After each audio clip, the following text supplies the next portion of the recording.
ಹುಣಸೆ ಯಾರಿಗೆ ಗೊತ್ತಿಲ್ಲ. ಹುಣಸೆ ಹಣ್ಣು ಇಲ್ಲದ ಅಡಿಗೆಗಳೇ ಇಲ್ಲ.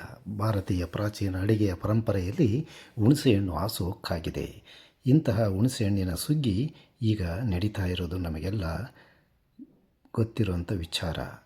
ಹುಣಸೆ ಬಿಸಿಲಿದ್ದರೂ ಮಳೆ ಇಲ್ಲದಿದ್ದರೂ ಬರುವಂತಹ ಸಮೃದ್ಧವಾದ ಬೆಳೆ.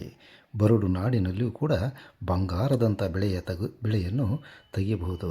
ಸಾಕಷ್ಟು ಜನ ತಮ್ಮಲ್ಲಿ ಕೃಷಿ ಮಾಡಲಿಕ್ಕೆ ಯೋಗ್ಯವಲ್ಲದ ಭೂಮಿ ಎಂದು ಹಾಳು ಬಿಟ್ಟಿರ್ತಾರೆ. ಅಂತಹ 1 ಎಕರೆ ಜಾಗದಲ್ಲಿ ಕನಿಷ್ಠ 100 ಹುಣಸೆ ಗಿಡಗಳನ್ನು ನಾಟಿ ಮಾಡಬಹುದು. ಸಾಧಾರಣವಾದ ಒಂದು ಮರ ಕೊಡುವಂಥ ಇಳುವರಿಯಲ್ಲಿ ಕನಿಷ್ಠ 5ರಿಂದ 10 ಸಾವಿರದವರೆಗೆ ಹಣ ಸಂಪಾದನೆಯನ್ನು ಮಾಡಬಹುದು ಅಂತ ಬಲ್ಲವರು ಹೇಳ್ತಾರೆ. ಕೃಷಿ ಮಾಡಿರುವವರು ಕೂಡ ಹೇಳ್ತಾರೆ ಸ್ನೇಹಿತರೆ. ಹಾಗಾಗಿ ಬರದ ನಾಡಿನಲ್ಲೂ ಬಂಗಾರದಂಥ ಬೆಳೆಯನ್ನು ನೀಡುವಂಥದ್ದು ಈ ಹುಣಸೆ. ಹಾಗಾಗಿ ನಮ್ಮಲ್ಲೇನಾದರೂ ಭೂಮಿ ಬರಡಾಗಿದೆ, ಏನೂ ಬೆಳೆಯನ್ನು ಬೆಳೀಲಿಕ್ಕಾಗಲ್ಲ ಅನ್ನೋ ಕಡೆಯಲ್ಲಿ ಇದನ್ನು ಬೆಳೆಯೋಣ ಸ್ನೇಹಿತರೆ. ನಮ್ಮ ಸಿರಿಮನ ಯೂಟ್ಯೂಬ್ ಚಾನಲನ್ನು ಸಬ್ಸ್ಕ್ರೈಬ್ ಮಾಡಿ, ಈ ವಿಡಿಯೋವನ್ನು ಲೈಕ್ ಮಾಡಿ, ಶೇರ್ ಮಾಡಿ. ಓಕೆ ಸ್ನೇಹಿತರೆ, ಆ ವಿಡಿಯೋವನ್ನು ನೋಡೋಣ ಬನ್ನಿ. ಸ್ನೇಹಿತರೆ, ಈ ಹುಣಸೆ ಮರ ಎಷ್ಟೊಂದು ಚೆನ್ನಾಗಿ ಸಮೃದ್ಧವಾಗಿ ಕಾಯಿ ಬಿಟ್ಟಿದೆ ಅಂದರೆ ಎಲೆಗೊಂದೊಂದು ಕಾಯಿ ಎನ್ಬೋದು, ಅಷ್ಟು ಸಮೃದ್ಧವಾಗಿ ಕಾಯಿ ಬಿಟ್ಟಿದೆ. ಯಾವುದು ತಳಿ ಅಂತ ನನಗೆ ಗೊತ್ತಾಗಲಿಲ್ಲ.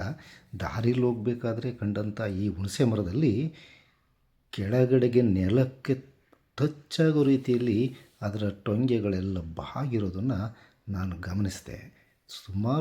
ಸುಮಾರು ಈ ಮರದಲ್ಲಿ ಸಾಧಾರಣ ಈ ಮರದಲ್ಲಿ ಕನಿಷ್ಠ 10,000 ಸಂಪಾದನೆಯನ್ನು ಅವರು ಮಾಡಬಹುದು ಅಂತೇಳಿ ನನಗಾದರೂ ಅನ್ನಿಸ್ತು.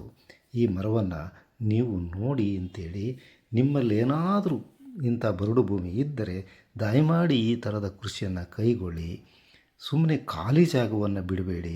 ಯಾಕೆಂದರೆ ಬೃಹತ್ ಜನಸಂಖ್ಯೆ ಹೊಂದಿರುವ ನಮ್ಮ ದೇಶಕ್ಕೆ ನಾವೆಲ್ಲರೂ ಕೊಡ್ಬೋದಾದಂಥ ಕಾಣಿಕೆ ಅಂದರೆ ಈ ಥರದ ಆಹಾರೋತ್ಪಾದನೆ ಧಾನ್ಯಗಳನ್ನು, ಆಹಾರೋತ್ಪಾದನಾ ಸಾಮಗ್ರಿಗಳನ್ನು ನಾವು ದೇಶಕ್ಕೆ ಕೊಡೋದೇ ಒಂದು ದೊಡ್ಡ ಕೊಡುಗೆ ಸ್ನೇಹಿತರೆ. ಹಾಗಾಗಿ ಹುಣಸೆಯನ್ನು ದಯಮಾಡಿ ತಮ್ಮ ಬರಡು ಭೂಮಿಗಳಿದ್ದರೆ ಬೆಳೆಯಿರಿ ಅಂತ ಹೇಳ್ತಾ, ಹುಣಸೆ ಹಣ್ಣಿಗೆ ತನ್ನದೇ ಆದ ಬಹಳ ಬೇಡಿಕೆ ಇದೆ. ಹುಣಸೆ ಬೀಜಕ್ಕೆ ತನ್ನದೇ ಆದ ಆಯುರ್ವೇದಿಕ್ ಔಷಧಿಯ ಮಹತ್ವ ಕೂಡ ಇದೆ ಸ್ನೇಹಿತರೆ. ಇದರ ಬಗ್ಗೆ ಮುಂದೆ ಹೆಚ್ಚು ವಿವರವನ್ನು ನೀಡ್ತೇನೆ ಸ್ನೇಹಿತರೆ. ಅಲ್ಲಿವರೆಗೆ ತಮಗೆ ಧನ್ಯವಾದಗಳು.